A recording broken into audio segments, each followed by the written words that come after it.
बच्चे आज class 11th के चैप्टर नंबर 8 की बात करेंगे, जिसका हेडिंग था cell the unit of life, है ना।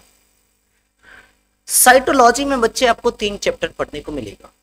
सबसे पहला चैप्टर है cell the unit of life, दूसरा बायोमोलिक्यूल्स और तीसरा आपको cell cycle and cell division पढ़ने को मिलेगा। तो सबसे पहले चैप्टर की बात करते हैं बच्चे, सेल यूनिट ऑफ लाइफ की बात करते हैं। सबसे पहला टर्म हमारे पास आता है सेल होता ही क्या है, इस बात को समझने की कोशिश करते हैं।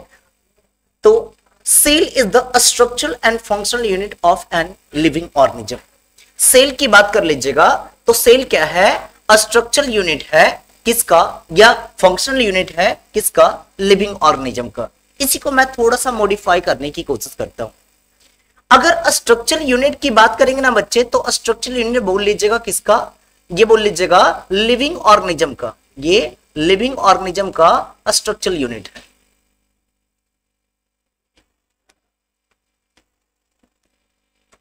लिविंग ऑर्गेनिज्म का स्ट्रक्चरल यूनिट हो गया। और अगर हम बात कर लेते हैं फंक्शनल यूनिट की, तो ये फंक्शनल यूनिट है किसका, लाइफ का। लाइफ का हो गया ये फंक्शनल यूनिट। डन। सो हम लोग बोलते हैं सेल को structural unit of living organism और फंक्शनल यूनिट ऑफ लाइफ। इस बात को समझने की कोशिश करते हैं, क्यों सेल को structural unit of living organism बोला जाता है और क्यों सेल को फंक्शनल यूनिट ऑफ लाइफ बोला जाता है।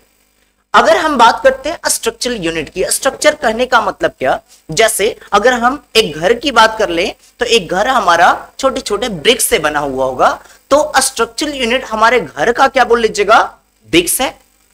कोई भी लिविंग ऑर्गेनिज्म की बात कीजिएगा, चाहे यूनिसेलुलर की बात कर लीजिए, चाहे मल्टीसेलुलर की बात कर लीजिए, चाहे आप प्रोकैरियोटिक की बात कर लीजिए, चाहे यूकैरियोटिक की बात कर लीजिए, इवन आप प्लांट सेल की मर्जी है प्लांट सेल की बात कर सकते हैं या एनिमल सेल की बात कर सकते हैं। सारे के सारे सेल किससे बने होंगे, तो बोल लीजिएगा सेल से मिलके बने होंगे। सेल का ही एग्रीगेशन दिखेगा ना। सेल का एग्रीगेशन 2-3 फॉर्मेट में आपको दिख सकता है, या सेल के रूप में दिखे, टिश्यू के रूप में दिखे, है ना, टिश्यू के रूप में दिख सकता है, या बोल लीजिएगा आप टिश्यू के अलावा यहाँ पे टिश्यू के अलावा ऑर्गन के रूप में दिख सकता है ना, ऑर्गन के रूप में दिख जाए या ऑर्गन सिस्टम के रूप में दिख जाए। लेकिन होगा किसका बना हुआ, ऑब्वियसली सेल का बना हुआ होगा। That's why cell is called as a structural unit of living organism.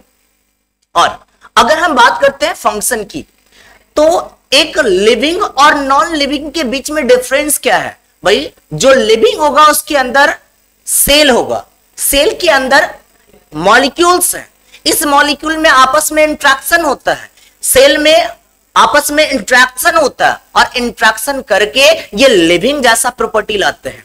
तो बिना सेल का लिविंग जैसा प्रॉपर्टी आ नहीं सकता है। That's why cell is called as what, functional unit of living, functional unit of life. Next point पे, all living organism are composed of cell. बता चुका हूं जितने भी लिविंग ऑर्गेनिज्म होंगे सब किसके बने होंगे, सेल के बने होंगे। Some are composed of a single cell, कुछ लिविंग ऑर्गेनिज्म सिंगल सेल के बने होंगे। जैसे बैक्टीरिया की बात करते हैं तो सिंगल सेल का बना होगा, इसको क्या बोल लीजिएगा, यूनिसेलुलर ऑर्गेनिज्म। और अगर कोई ऑर्गेनिज्म एक से ज्यादा सेल का बना हुआ है तो उसको क्या बोल लीजिएगा, multicellular organism. While other organism are composed of many cell are called as multicellular organism. कुछ ऑर्गेनिज्म जो है एक से ज्यादा सेल के बने हो सकते हैं, वहां पे टिश्यू लेवल ऑर्गेनाइजेशन हो सकता है, ऑर्गन लेवल ऑर्गेनाइजेशन हो सकता है, ऑर्गन सिस्टम लेवल ऑर्गेनाइजेशन हो सकता है। तो यहां पे अगर कोई लिविंग ऑर्गेनिज्म एक से ज्यादा सेल का बना हुआ है तो उसको बोल लीजिएगा मल्टीसेलुलर। जैसे पेट्रोमाइजोन एक एग्जांपल दिया हुआ है, एक तरह की बोल लीजिएगा, एक तरह का प्राणी है, एक तरह का एनिमल्स है, जिसमें एक तरह का फिशेस है, जिसमें कि आपको क्या देखने को मिल रहा है, मल्टीसेलुलर लेवल ऑर्गेनाइजेशन देखने को मिल रहा है। अब बात करते हैं बच्चे सेल थ्योरी की, है ना। सेल थ्योरी किसके द्वारा दिया गया था, तो सेल थ्योरी बच्चे स्लाइडेन एंड स्वान के साहब के द्वारा दिया गया था, एम स्लाइडेन एंड टी स्वान, है ना। स्लाइडेन साहब की बात कीजिएगा और स्वान साहब की बात कीजिएगा। ये स्लाइडेन साहब जो थे बच्चे, है ना, ये आपको बोटनिस्ट थे, है ना, बोटनिस्ट थे। और अगर बात कर लीजिएगा किनकी, स्वान साहब की बात कर लीजिएगा, तो ये बच्चे जूलॉजिस्ट थे, है ना, जूलॉजिस्ट थे।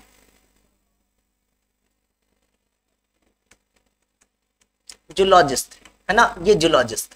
डन।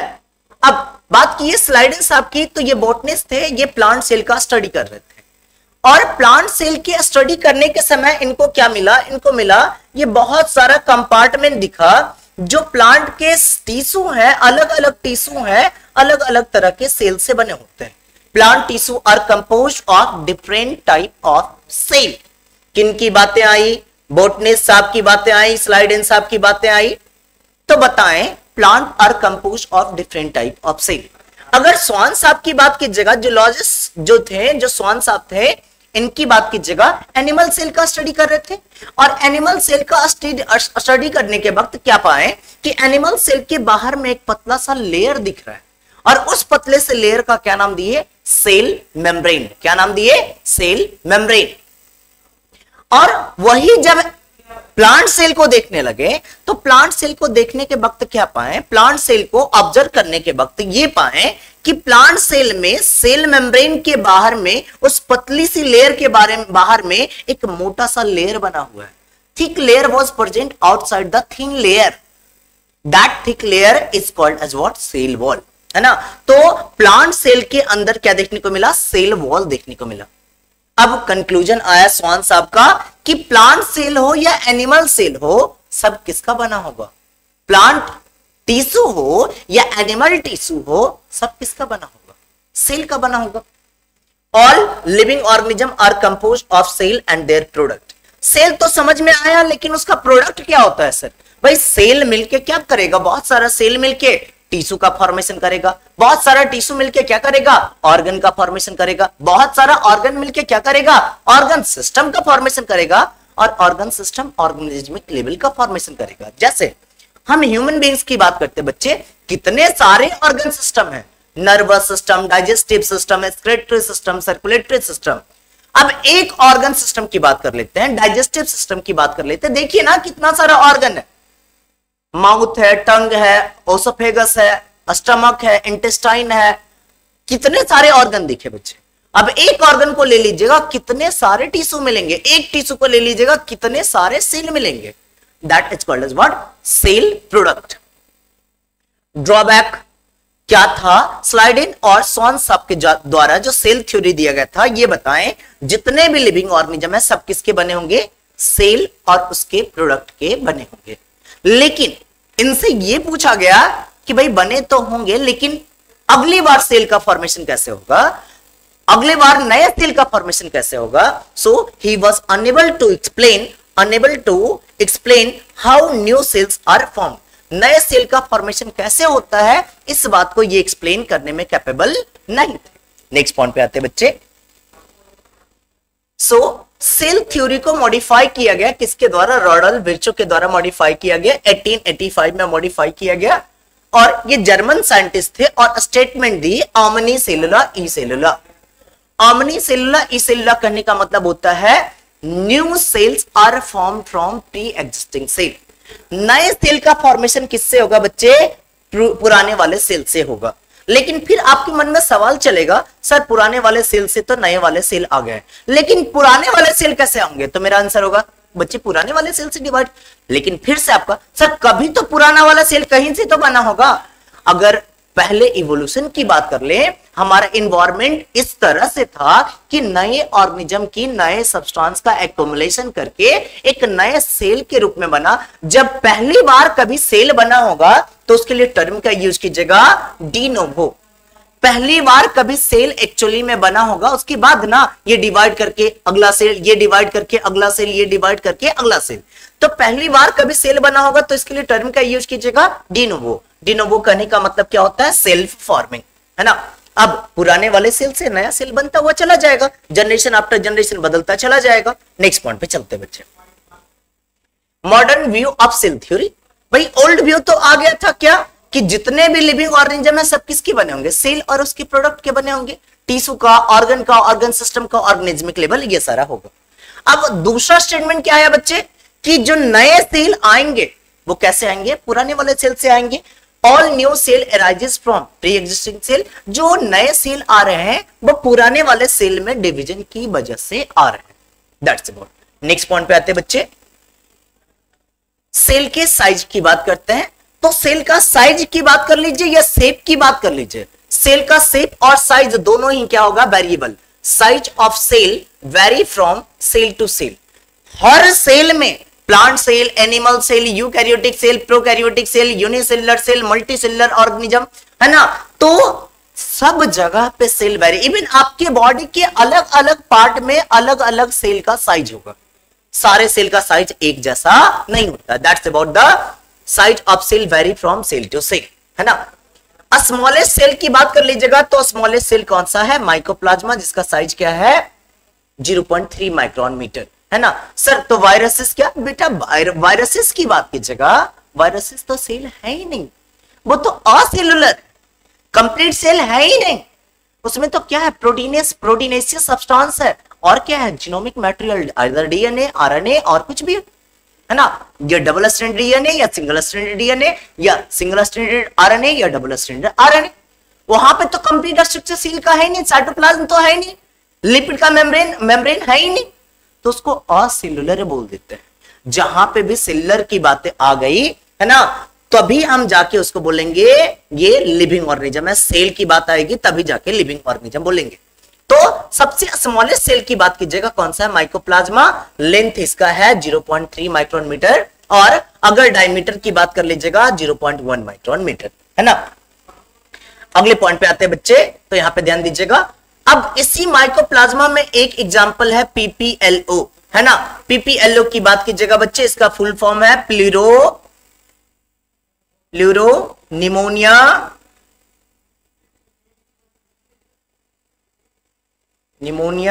लाइक ऑर्गेनिज्म,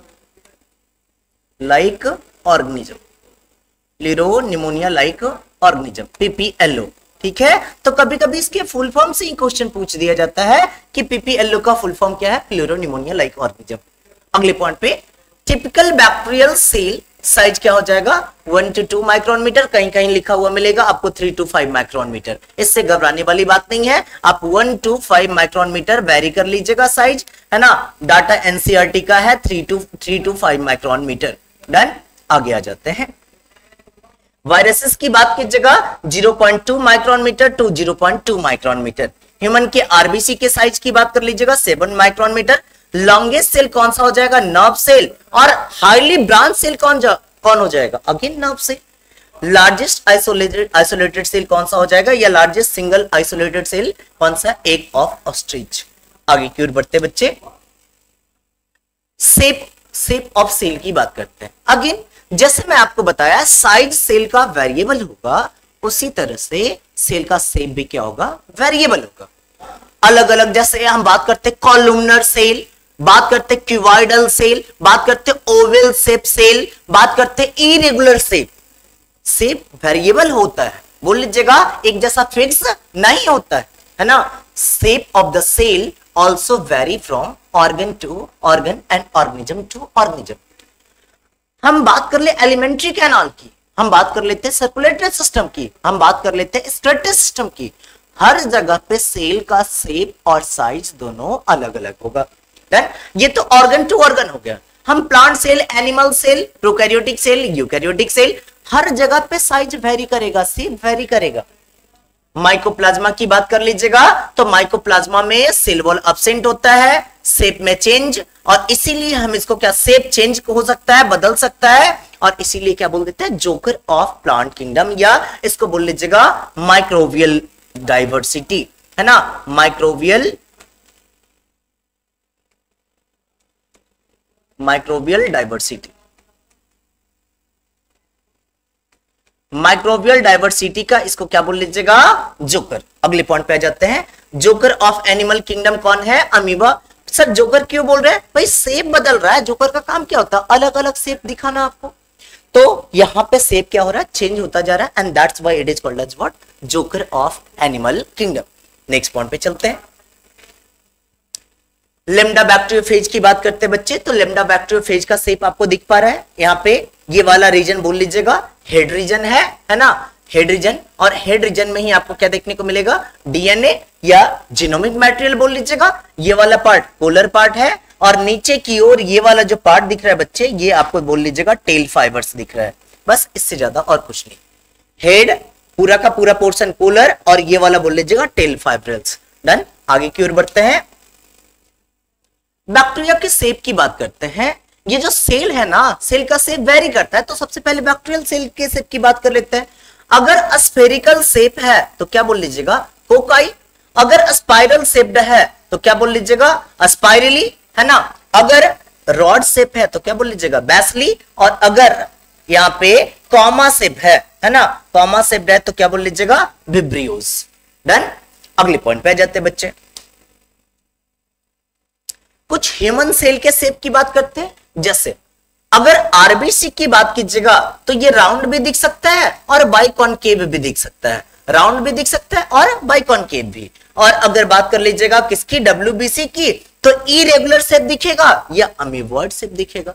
डब्ल्यूबीसी का शेप फिक्स नहीं होता है, वो अमीबा की तरह अपना शेप चेंज करता रहता है, that's why it is called as what, amoeboid cell. Next point पे चलते बच्चे। अगर कुछ ह्यूमन सेल की बात कीजिएगा, एपिथेलियल सेल में आपको कॉलमनर सेल देखने को मिलता है। ये सेल लंबे होंगे, चौड़ाई जिसकी कम होगी, लंबाई जिसकी ज्यादा होगी, है ना। लॉन्गर होगा सेल और उसके बाद फिर आ जाइएगा और कैसा होगा, नैरो होगा। न्यूरॉन सेल की बात कर लीजिएगा तो न्यूरॉन सेल ये आपको कैसा दिखेगा बच्चे, है ना। न्यूरॉन सेल आपको ये दिखेगा, ब्रांच दिखेगा और इलोंगेटेड दिखेगा, इलोंगेटेड ब्रांच दिख रहा है। अगले पॉइंट में ट्रैकेट्स की बात कीजिएगा तो ये भी सेल कैसा दिखता है, इलोंगेटेड, इलोंगेटेड दिख रहा है। फिर आ जाइएगा अगले पॉइंट की बात करते हैं, मेसोफिल सेल कैसा दिख रहा है, ओवल शेप या round shape, that's it. Next point पे चलते बच्चे। Why the different cell having the different shape? भाई आपसे पूछता है कोई कि सेल का शेप वेरी क्यों करता है, क्या जरूरत है सेल के शेप को वेरी करने की, तो आप बोलिएगा to perform various function. Sir क्या वेरियस फंक्शन परफॉर्म करने के लिए क्यों शेप अलग अलग चाहिए, भाई सेल को सिग्नल भेजना है ब्रेन से लेग तक। सेल को कैसे चाहिए, लंबा होना चाहिए ताकि दूर तक सिग्नल लेके जा सके। न्यूरॉन सेल कैसा होता है, इलोंगेटेड होता है। अब देखिएगा अगर हम बोले बाइकॉनकेव शेप, आरबीसी का याद है बाइकॉनकेव शेप, ये देखिएगा ऐसा शेप होता ताकि मैक्सिमम अमाउंट में यहां पे ऑक्सीजन को कैरी करके लेके जा सके, दैट्स व्हाई द कैसा शेप है, बाइकॉनकेव शेप।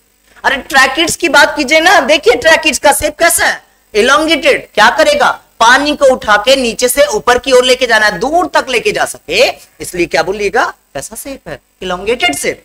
नेक्स्ट पॉइंट पे बात कीजिएगा बच्चे। तो biconcave shape of RBC to increase surface area so that maximum haemoglobin can be field.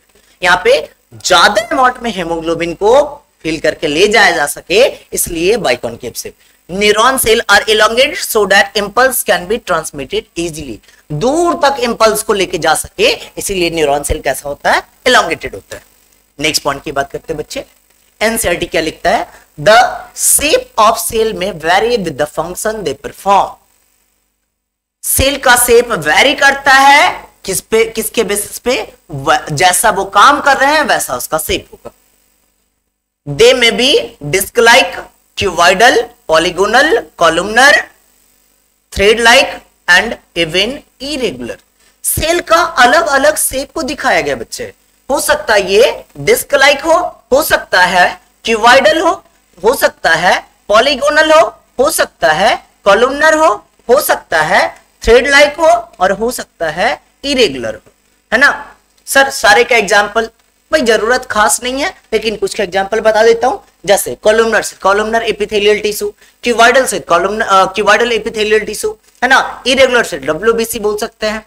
Then अगले पॉइंट पे आइएगा, all eukaryotic cell are not identical. अब बोले सर सारे के सारे यूकैरियोटिक सेल आइडेंटिकल होंगे, एक जैसे होंगे, जी नहीं भाई, आइडेंटिकल नहीं होंगे, एक जैसे नहीं होंगे। कैसे एक जैसे नहीं होंगे, तो आप प्लांट सेल की बात कर लीजिए, एनिमल सेल की बात कर लीजिए, दोनों यूकैरियोटिक सेल ही है, लेकिन डिफर करता है। प्रोटिस्टा भी कैसा है, यूकैरियोटिक सेल है, और प्लांटी भी कैसा है, यूकैरियोटिक। दोनों के सेल में डिफर होता है, डिफरेंस होता है। कुछ प्रोटिस्टा के सेल में सेल वॉल प्रेजेंट है, कुछ में सेल वॉल प्रेजेंट ही नहीं है। एनिमलियम में सेल वॉल प्रेजेंट ही नहीं है, प्लांटी में सेल वॉल प्रेजेंट है, प्लांट के सेल वॉल में सिल्वर प्रेजेंट है। तो क्या सिमिलर होगा सारे के सारे यूकैरियोटिक सेल, जी नहीं, all eukaryotic cell are not similar. Next point पे आते हैं बच्चे। दो तरह के सेल देखने को मिलते हैं, पहला प्रोकैरियोट और दूसरा यूकैरियोटिक सेल। प्रोकैरियोटिक सेल कहने का मतलब क्या होता है, जैसे प्रो और कैरियो दो टर्म से मिलकर बना हुआ है। प्रो कहने का मतलब आप बोल लीजिएगा प्रिमिटिव, और कैरियो कहने का मतलब होता है न्यूक्लियस। तो वैसा ऑर्गेनिज्म जिसमें प्रिमिटिव टाइप का न्यूक्लियस हो, इसको क्या बोल लीजिएगा? प्रोकैरियोटिक सेल, है ना। अब बोलिएगा सर क्या यहाँ पे न्यूक्लियस वेल डेवलप्ड होगा? तो जी नहीं, वेल डेवलप्ड न्यूक्लियस नहीं देखने को मिलेगा, वेल डेवलप्ड न्यूक्लियस देखने को नहीं मिलेगा। और जबकि आप बात कीजिएगा, यू कहने का मतलब होता है ट्रू और कैरियो कहने का मतलब न्यूक्लियस। अगर न्यूक्लियस ट्रू हो जिसमें वेल डेवलप्ड न्यूक्लियस हो, है ना, वेल डेवलप्ड न्यूक्लियस हो, इसको क्या बोल दीजिएगा? बोल देंगे सर इसको तो यूकैरियोटिक बोलेंगे। क्या बोलेंगे? यूकैरियोटिक। नेक्स्ट पॉइंट पे आइएगा बच्चे। अब प्रोकैरियोटिक और यूकैरियोटिक में थोड़ा डिफरेंस देखने की कोशिश करते हैं। सो प्रोकैरियोटिक की बात कीजिएगा तो न्यूक्लियस वेल डेवलप्ड कहने का मतलब क्या होता है? न्यूक्लियस एक मेम्ब्रेन से घिरा हुआ है, डिस्टिंक्ट टाइप है ना, एक साइटोप्लाज्मिक कंटेंट से इसको अलग करके रखा गया है। सो न्यूक्लियस नॉट मेम्ब्रेन बॉन्डेड। अगर न्यूक्लियस मेम्ब्रेन बॉन्डेड नहीं है तो क्या बोलिएगा? लेस एडवांस टाइप का न्यूक्लियस है, प्रिमिटिव टाइप का न्यूक्लियस है, इनडिस्टिंक्ट न्यूक्लियस है। इसी को क्या बोल लीजिएगा? इनडिस्टिंक्ट न्यूक्लियस, इंसिपिएंट न्यूक्लियस, पुराने तरह का न्यूक्लियस है ना। डिस्टिंक्ट पूरा का पूरा एक लेयर में नहीं बांटा गया है। जीनोफोर इसी का नाम दे दीजिएगा, फाइब्रिलर न्यूक्लियस इसी का नाम दे दीजिएगा, इसी का तीसरा नाम क्या दे दीजिएगा? न्यूक्लियोइड। और यूकैरियोटिक सेल की बात कर लीजिएगा तो यहाँ पे न्यूक्लियस मेम्ब्रेन बॉन्डेड, क्या बोल लीजिएगा? न्यूक्लियस होगा यहाँ पे मेम्ब्रेन बॉन्डेड, और डिस्टिंक्ट न्यूक्लियस होगा, और एडवांस टाइप का न्यूक्लियस होगा, है ना। मेम्ब्रेन जैसे ही बंद जाता है तो एडवांस टाइप का न्यूक्लियस मेम्ब्रेन बॉन्डेड होगा, डिस्टिंक्ट होगा।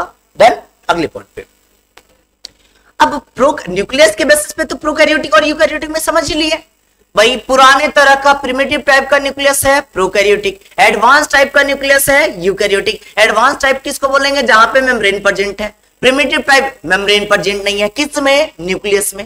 देन अगले पॉइंट पे आते हैं। अगर प्रोकैरियोटिक सेल की बात कीजिएगा तो membrane bonded cell organelles absent होता है। कौन कौन सा प्रोकैरियोटिक सेल में membrane bonded cell organelles absent होता है? जैसे अगर आप बात कर लीजिएगा एंडोप्लाज्मिक रेटिकुलम की, गोल्जी बॉडी की, माइटोकॉन्ड्रिया की, प्लास्टिड्स की, इसके अलावा आप बोल सकते हैं माइक्रोजोम की, है ना। माइक्रोजोम की बात कर सकते हैं, माइक्रोजोम की बात कर लिए तो ये सारे सेल ऑर्गेनेल्स यहाँ पे membrane bonded cell organelles absent हो गए। और अगर मैं बात कर लूं यूकैरियोटिक की तो जितने भी यहाँ पे मेम्ब्रेन बॉन्डेड सेल ऑर्गेनेल्स बोले, जैसे endoplasmic reticulum, Golgi body, mitochondria, plastids, microsome etcetera और प्रेजेंट। तो membrane bonded cell organelles present हुआ किसमें? यूकैरियोट में, और membrane bonded cell organelles absent हुआ किसमें? प्रोकैरियोट में। नेक्स्ट पॉइंट पे चलते बच्चे। प्रोकैरियोटिक सेल की बात कीजिएगा, non membrane bonded cell organelles like ribosome और प्रेजेंट। भाई प्रोकैरियोट हो या यूकैरियोट हो, राइबोसोम तो दोनों जगह ही मिलेगा। प्रोकैरियोट हो या यूकैरियोट हो, राइबोसोम तो दोनों जगह मिलेगा। लेकिन आप बात ध्यान रखिएगा, अगर बात कर लीजिएगा प्रोकैरियोटिक सेल की तो यहाँ पे 70S टाइप राइबोसोम मिलेगा, और जबकि आप यूकैरियोटिक सेल की बात कीजिएगा तो 70S as well as 80S दोनों टाइप का राइबोसोम मिलेगा। अगर मेन बात की तो यहाँ पे 80S मेन टाइप हुआ, लेकिन अगर हम प्लास्टिड्स की बात कर लेते हैं, माइटोकॉन्ड्रिया की बात कर लेते हैं, ये माइटोकॉन्ड्रिया की बात कर लिए, माइटोकॉन्ड्रिया है ना, या हम बात कर लिए प्लास्टिड्स की, तो यहां पे दो जगह पे अपना राइबोसोम होगा। ये राइबोसोम कैसा होगा? 70S type. जबकि अगर हम बात कर लिए यूकैरियोट में मेन राइबोसोम जो होगा कैसा होगा? 80S। सर कहां पे 80S होगा? भाई एंडोप्लाज्मिक रेटिकुलम के रफ सरफेस पे जो राइबोसोम होगा वो 80S टाइप होगा। न्यूक्लियस के मेम्ब्रेन में जो होगा वो कैसा? आउटर मेम्ब्रेन में जो होगा वो 80S होगा, और साइटोप्लाज्म में जो होगा कैसा होगा? 80S राइबोसोम होगा। अगले पॉइंट पे, प्रोकैरियोटिक में जीनोमिक मटेरियल की बात करते हैं। सर जीनोमिक मटेरियल होता ही क्या है?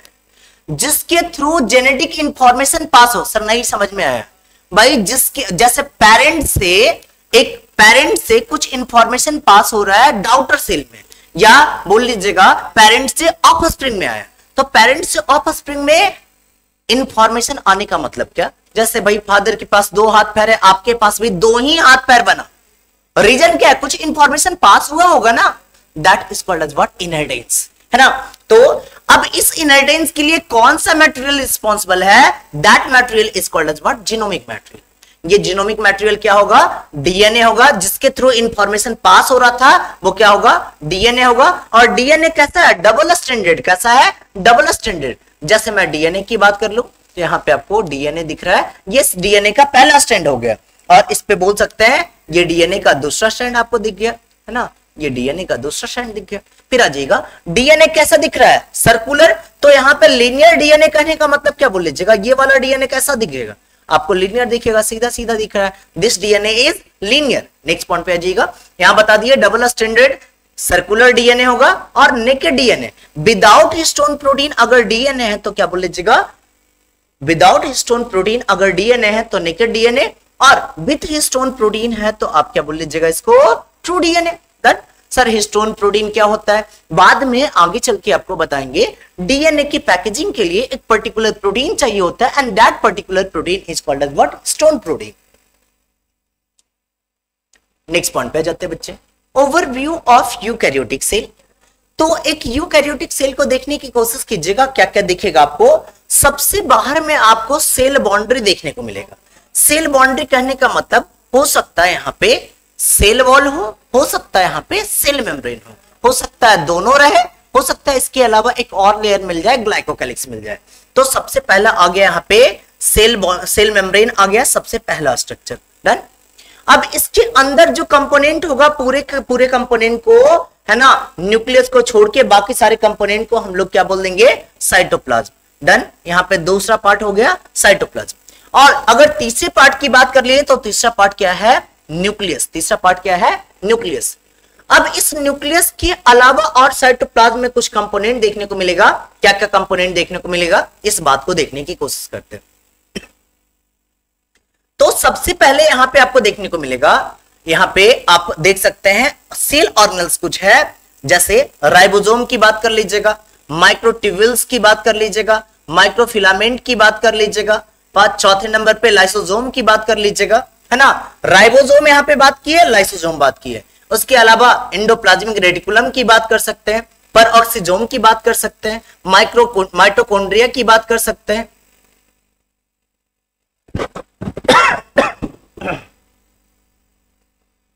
माइटोकॉन्ड्रिया की बात कर सकते हैं, और वैक्यूल्स की बात कर सकते हैं, गोल्जी कॉम्प्लेक्स की बात कर सकते हैं, इंटरमीडिएट फिलामेंट की बात कर सकते हैं, और ये सारी चीजें आपको देखने को मिल रही है।